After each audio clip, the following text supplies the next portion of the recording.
Десислав Чуколов. Колеги, вземам думата сега, за да фокусирам вниманието ви върху огромния скандал, случващ се в България през последните няколко седмици. Уволнен служител на Националната служба за охрана изнася факти, че български политици са следени от тази служба, като тази служба се води на пряко подчинение на президента на Република България Георги Първанов.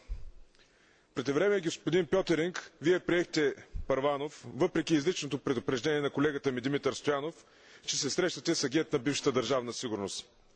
Сега се оказва, че този агент на Държавна сигурност и неговия приятел, вътрешния министър на Република България Румен Петков, следят и подслушват български политици.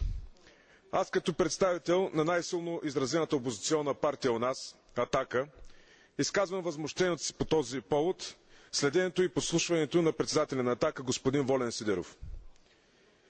Това не са голи твърдения, това са факти, изнесени от подполковник Николай Марков, бивш служител на НСО.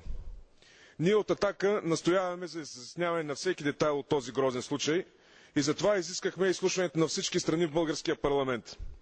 Управляващите у нас отново отказаха това, което идва да потвърди отново тяхната замесеност в този случай.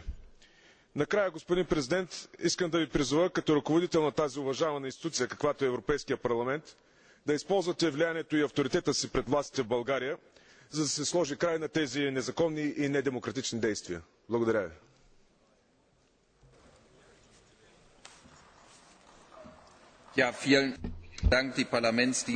Благодаря ви.